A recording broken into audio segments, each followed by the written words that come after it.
Jnanam Paramam Dheyam. Knowledge is supreme.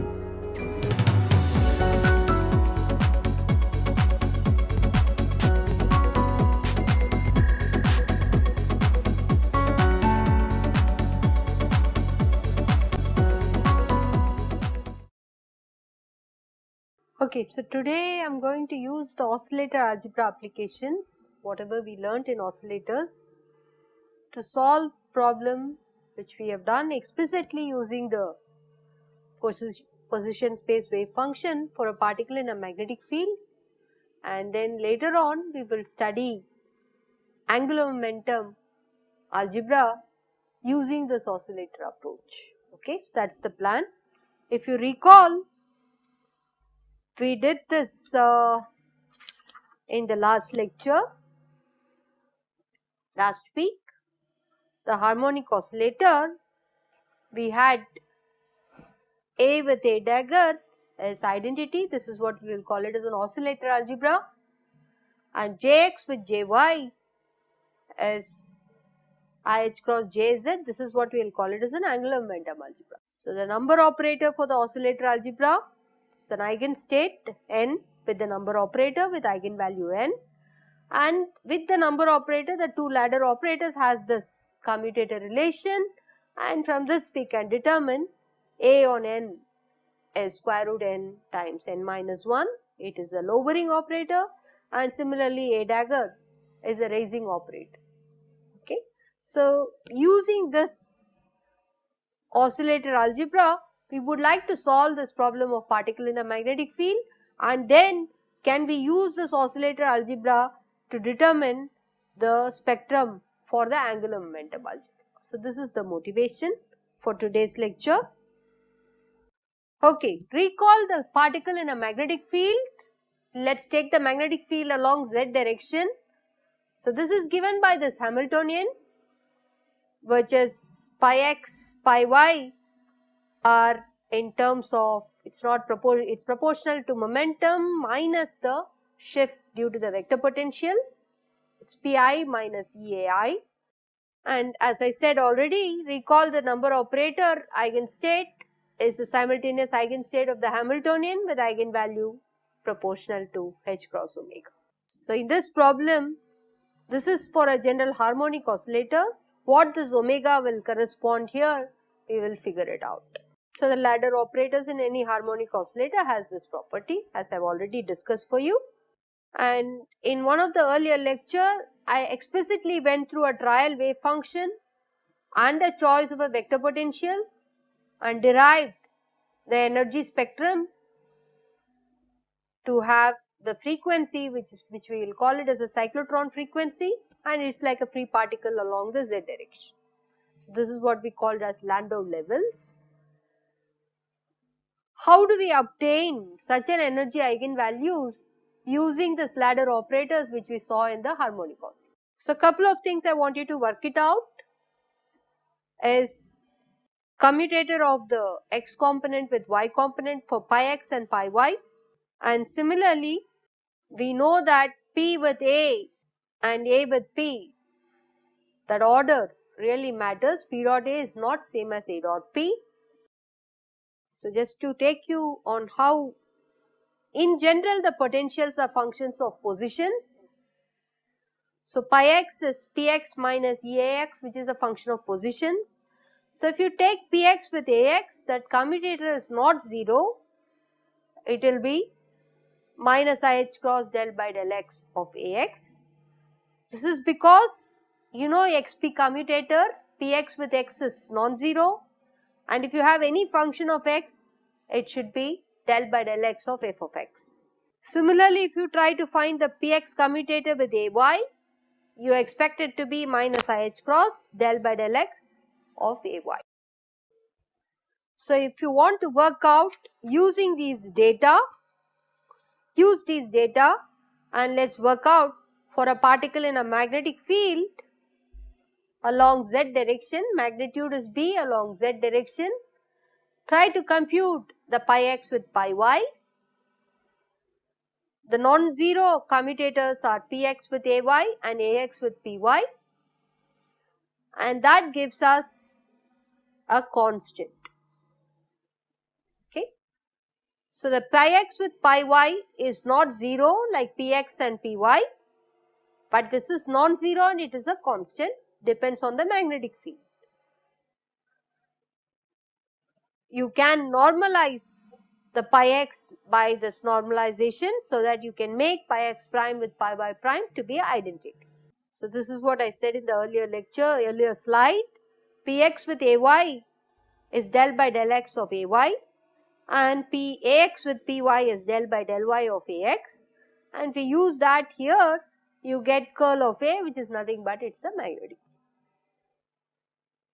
Similarly, the P dot A minus A dot P, Px with Ax is del by del x of Ax, P dot A minus A dot P is nothing but minus IH cross, divergence of A or del dot A. We can choose a gauge which is known to us as Coulomb gauge, where del dot A is 0, and recall that the vector potential can be changed from by a gauge transformation by a gradient of chi, but this change will not affect your magnetic field will remain same under this gauge transformation. But what happens to the Hamiltonian? Hamiltonian can in principle change to H prime. So we worked out pi x and pi y and P dot A and A dot B. Take the gauge which is the Coulomb gauge, and in this gauge pi x pi y is IH cross EB, and this is similar to our familiar XPX commutator which helped us to write A and A dagger. Okay, so that's what is the motivation. Just like we had in the harmonic oscillator x squared plus px squared, putting m, omega, everything to be 1 here, we have a pi x squared and a pi y squared, and similar to xpx commutator which is constant and non-zero, we have pi x with pi y to be non-zero and a constant.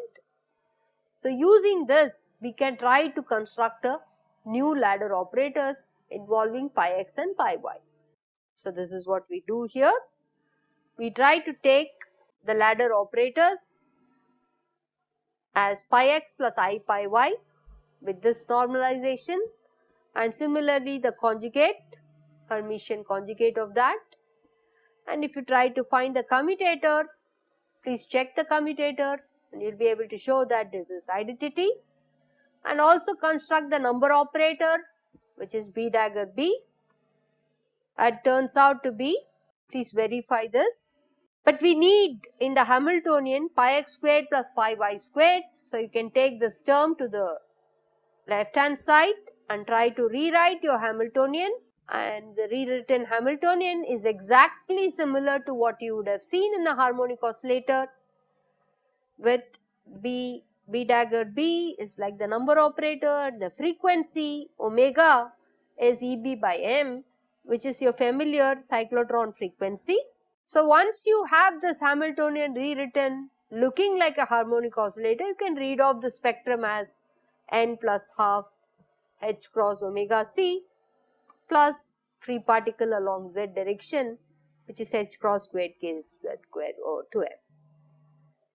Thing which we did, if you recall, we worked out the position space wave function.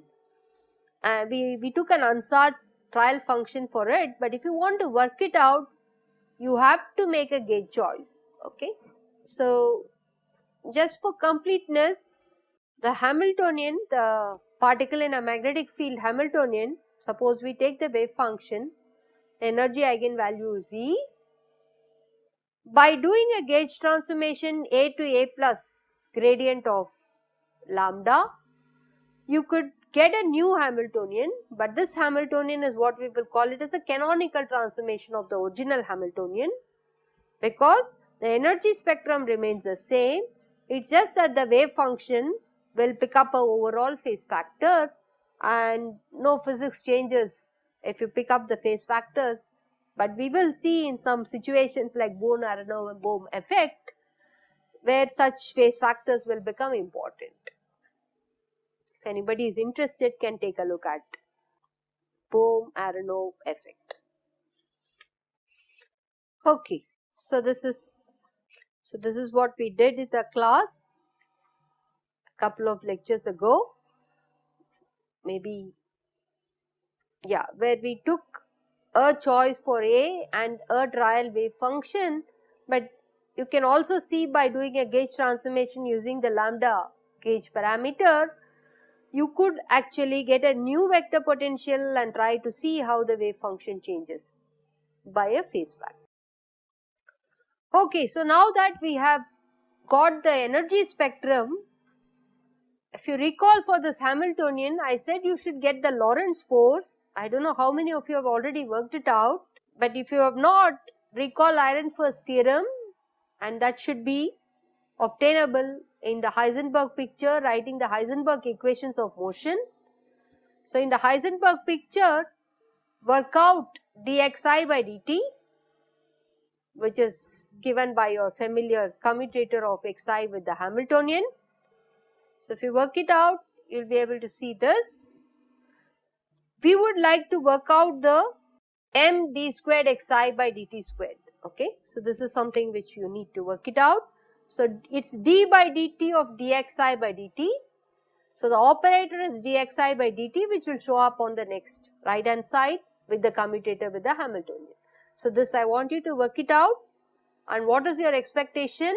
This is the force law for a particle in a magnetic field. So, this should be proportional to your Lorentz force Fi. Yeah. So, here this is your classical force equation where F is the Lorentz force, and let us work with the case where the electric field is 0. This is what we are doing now. We are taking a particle in a magnetic field, and this is the Hamiltonian. X component of the force, we would have written it as P cross B in classical physics, but if you go to quantum mechanics, you have to write a Hermitian operator. In fact, when you write the Heisenberg's equation of motion for d squared xi by dt squared, you will exactly get this combination V cross B minus B cross V will show up there. Okay, please check it. So, please check that this force, the quantum mechanical force form for the Lorentz force, should have the Hermitian operator, which is the combination of dr by dt cross B minus B cross dr by dt for the Lorentz force.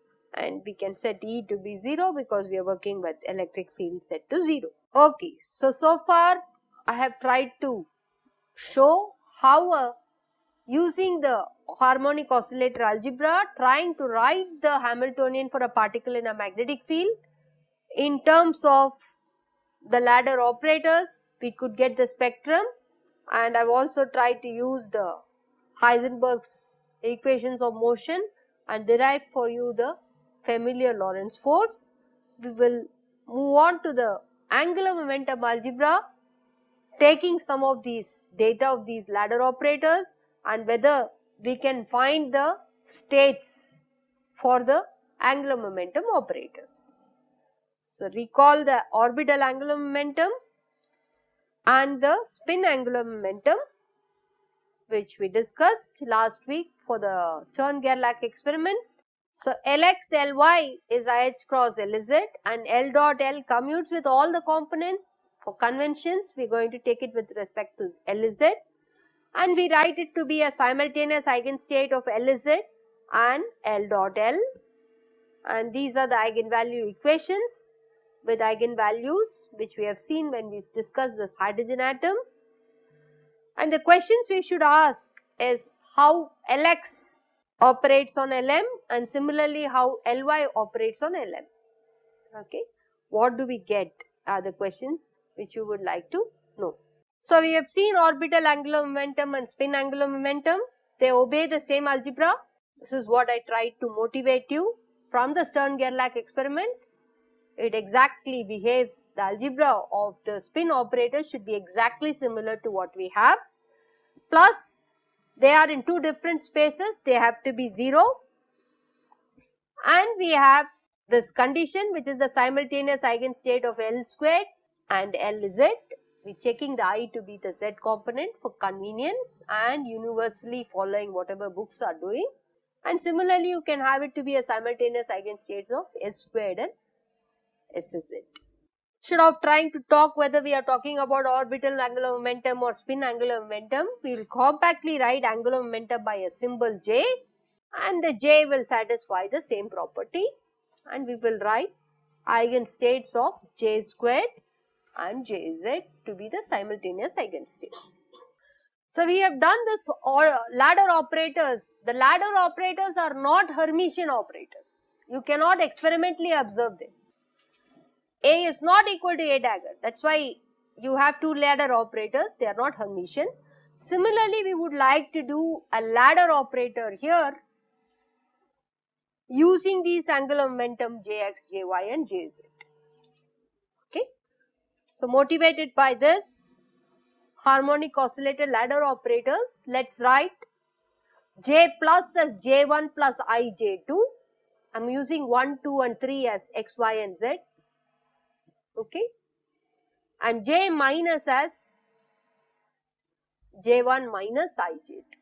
It is similar to the angular momentum operators which I am writing J plus and J minus are looking similar to the way we wrote non-Hermitian operators in the oscillator algebra.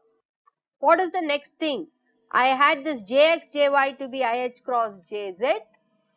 I would like to write the commutator of J plus with J minus, J plus with Jz and J minus with Jz, so that I can try to play around and find how to go about this problem.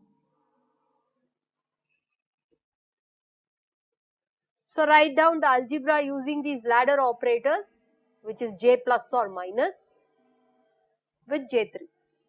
What will this be? Can you work it out?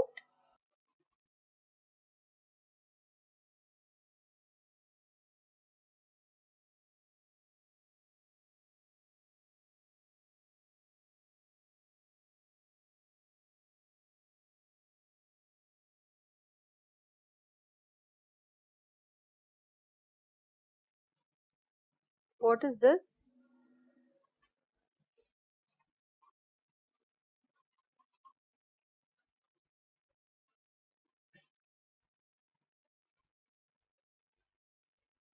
The negative sign, right? So, right? What is this answer turning out to be? So, it is twice H bar J3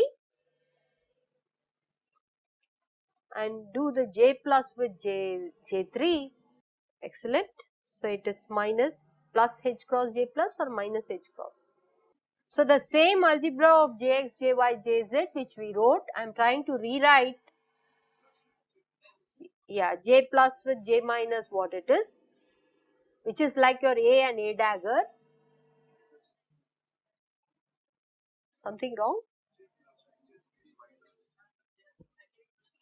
Minus, okay. Both of them are minus? Yeah, sorry. The third one is plus, the second one is minus. Okay, I will correct it. Please try to. So, J plus with J3 or Jz is minus H cross J plus, and J minus with Jz is plus H cross J minus, and J plus with J minus is twice H cross Jz. Now, let us compare with the harmonic oscillator. Kind of said that the states are eigenstates of Jz from the hydrogen atom experience, right. So, this is similar to your number operator, roughly, not exactly, okay. It is like Jz operator is like number operator. If I write my state as Jm with Jz operator, it gives you Mh cross Jm. We have one more because we know J dot J, it is an eigenstate of J dot J. That is why I put this additional index. Otherwise, I could have just worked with M. Okay, the maximal compatible set for an angular momentum algebra is simultaneous eigenstate of j dot j and jz. That's why I have two integers. So jz is like your number operator in harmonic oscillator. It's an eigenstate with eigenvalue mh cross.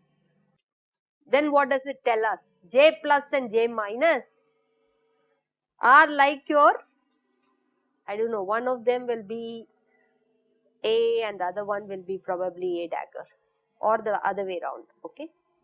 So this algebra will actually tell you what happens to J plus on Jm. If you remember, when we did the oscillator, we tried to say that A on n, how did we argue A on n? A on n went to, I don't know whether this is m minus 1 or m plus 1. So I think it is like A dagger and this is like A. Rewrite it that way, then this will become a plus sign, that will become a minus sign. Then that will be like the A dagger and A. Excellent. This has to make you think also and do it. So use this algebra and try to figure out that it is like a ladder operator. It's not an eigenstate, but this one will be an eigenstate, right? This will be an eigenstate of Jz with eigenvalue m plus 1 h cross. That's why we wrote the state as, use this algebra. Similarly, the next one to figure out that it will be a lowering operator. You see the power of algebra now. How we are exploiting the power of algebra. What is left? You have to determine these coefficients. That's right. So that is from the hydrogen atom data, but we will do it independently now and show that how the restrictions are. That's right. So those things will come to. Those things are not visible here. I'm just saying it's like, if it is exactly harmonic oscillator, there's nothing more to do. As he is pointing it out, there is no information that m goes from minus j to plus j, and you can't have raising operator going to infinity like the way you did it in harmonic oscillator. Okay, so we need to fix those things. We'll come to fixing that. I'm just saying that you can, if Jm is an eigenstate given to you, which is a simultaneous eigenstate of j squared and jz, I can actually get the trend how the j plus and j minus operates on it from this algebra. That is all I said. But this coefficient of proportionality has to be fixed, and also these issues that m should go from minus j to plus j. Also j could be integers or half odd integers. All these things are not fixed right now. I'm just using hydrogen atom data.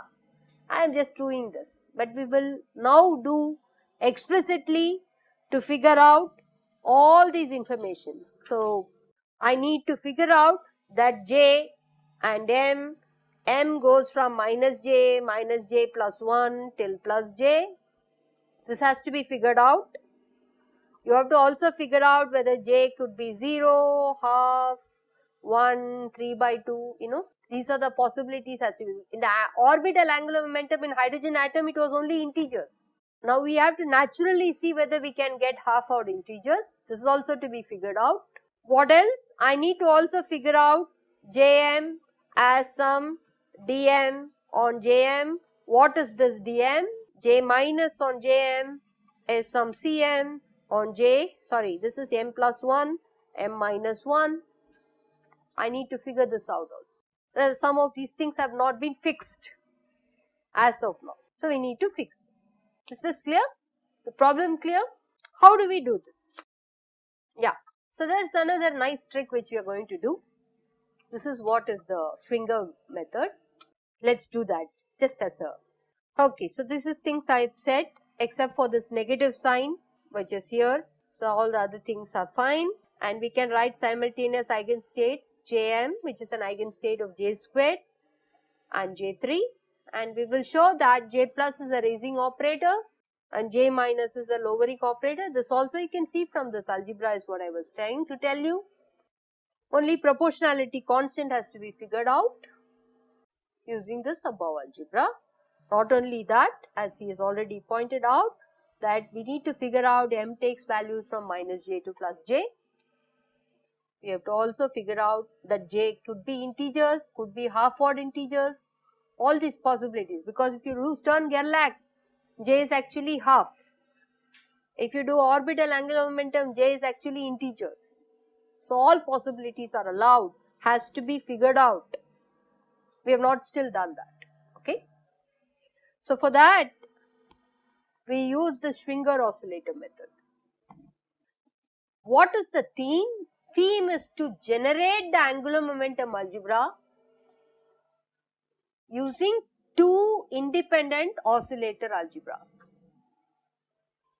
There are two independent oscillators for the system, one with A and A dagger, another one with B and B dagger. Don't confuse this B with what I wrote with pi x plus. So this is just two independent oscillators. You can call A1 dagger, A2 dagger if you want, but you can, as two independent oscillators. So we are going to write a dress.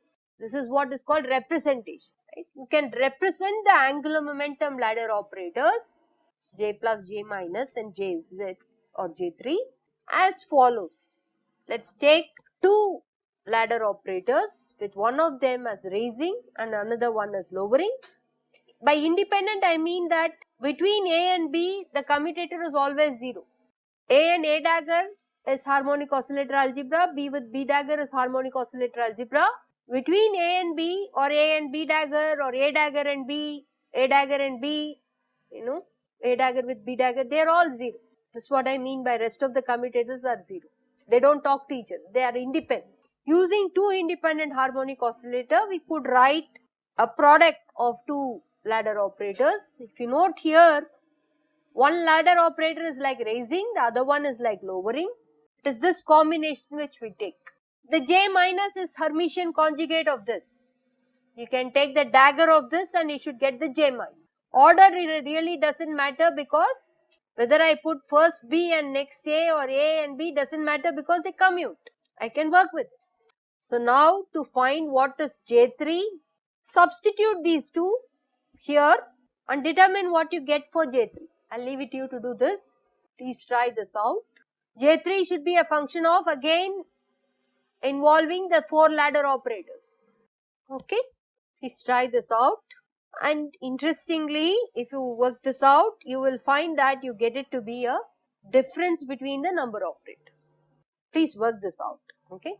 Similarly, work out what is j dot j. Please work out what is j dot j. Na is the number operator for the harmonic oscillator with ladder operators A and A dagger. So Na is nothing but it's A dagger A. Nb is the harmonic oscillator with ladder operators B and B dagger. I am not bothered about the frequencies of the two oscillators. For me, I am more interested in constructing the angular momentum algebra in terms of the two harmonic oscillator ladder operators. Is it okay? So please work this out, j dot j, and tell me what you get. Okay, please verify whether you get this. Let me stop here today.